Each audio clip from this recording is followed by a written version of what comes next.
Hello and welcome to AFRICUNIA TV News Update, reaching from our studio here in Lagos, Nigeria, the nation's commercial capital.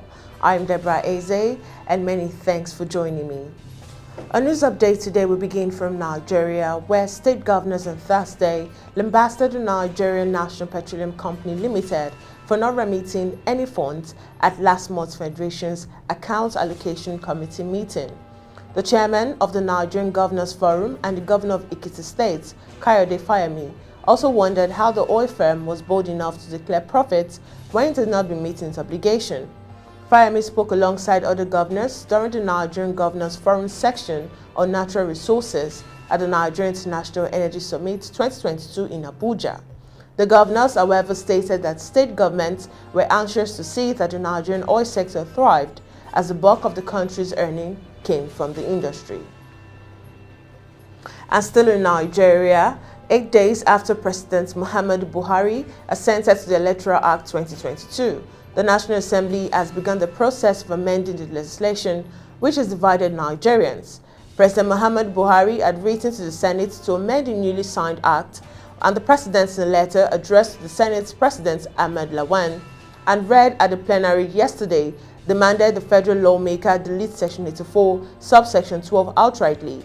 The contentious issue, with the President seeks an amendment, bars political appointees from voting or standing for election in the conventions and primaries unless they resigned about 180 days earlier.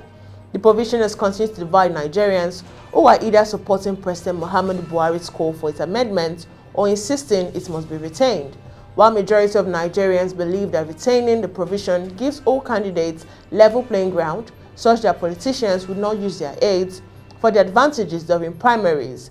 A few others are throwing their weight behind the president. And still on the African scene, Mozambican President Filipe Nyusi on Thursday sacked as Prime Minister in a major cabinet reshuffle that appeared calculated to minimize the political fallout from damning testimony in an ongoing corruption trial. He was sacked alongside with 6 other ministers, including 4 holding the key portfolios of finance, mineral resources, industry, and public works. These 4 ministers had also been in office since Filipe Nyusi came to power, and several political observers were suggesting that he might find new positions for them. The reshuffle seemed clearly intended to stem the political damage caused by the ongoing trial of 19 senior officials in a $2 billion corruption scandal that has plunged the country's economy into crisis. And the Libyan parliament picks full prime minister has accused his rival in Tripoli of blocking ministers in waiting from traveling to Tobruk, in the east of the country's seat of the assembly. Former Interior Minister Fatai Bashaga, as appointed last month by the one-term country's parliament. His administration was scheduled to be sworn in this Thursday, and reports in the Libyan media suggest that 2 members of the cabinet approved by parliament on Tuesday were detained as they headed to the east of the country. On Thursday, Bashaga Choice for Economy and Trade announced his resignation, denouncing irregularities during last Tuesday's vote of confidence. And now on to the foreign scene. More than 167,600 Ukrainians have fled to Romania in the first 8 days since Russia invaded Ukraine, border police data showed on Friday. They have entered Romania through its full land border checkpoints with Ukraine, but also through its checkpoints with Moldova. Of them, 109,687 have already driven or flown out of Romania. Romanian authorities said on Friday they would grant aid in the form of ambulances to Ukraine. And more updates from Ukraine: a fire that broke out in a training building near the largest nuclear power plant in Europe during intense fighting between Russian and Ukrainian forces has been extinguished, Ukraine State's emergency service said on Friday. U.S. Emergency Secretary Jennifer Graham said there was no indication of elevated radiation levels at the Zaporizhzhia plant, which provides more than a fifth of total electricity generated in Ukraine. U.S. President Joe Biden and UK Prime Minister Boris Johnson both spoke with Zelensky to get an update on the situation at the plant. And moving on, 2 of Hong Kong's largest consumer retail chains started rationing some food and drug items on Friday to curb panic buying that has plunged the city over the past week amid fears of a citywide lockdown as COVID-19 cases soar.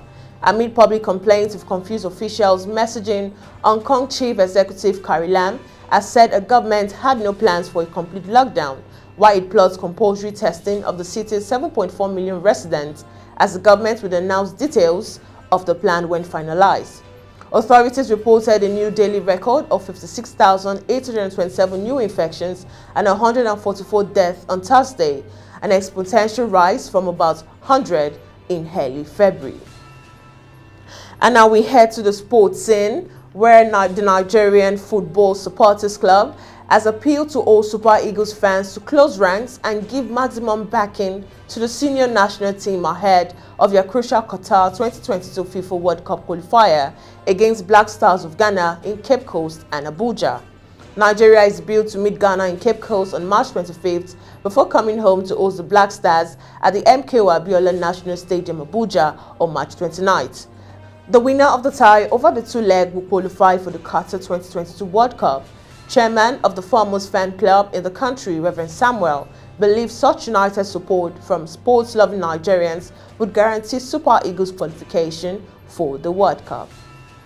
And finally, Russia and Belarusian athletes were on Thursday banned from the Beijing Winter Paralympics over the war in Ukraine, with organizers bowing to international pressures and threats of a boycott. The International Paralympics Committee, IPC, had just a day earlier said athletes from the two countries will be allowed to compete as neutrals in the Games, which starts on Friday, but organizers reversed that decision less than 24 hours later, meaning 83 athletes from Russia and Belarus, which hosted troops for Moscow's attacks, will now be packing their bags and heading home. And that's all we can take on news updates tonight. Do ensure to follow all our social media platforms showing on your screen in that respective order. And remember to stay connected and up to date with news and other programs. Subscribe to our YouTube channel, like, and always leave a comment on the comment section. I am Deborah Ezeh. Have a beautiful weekend.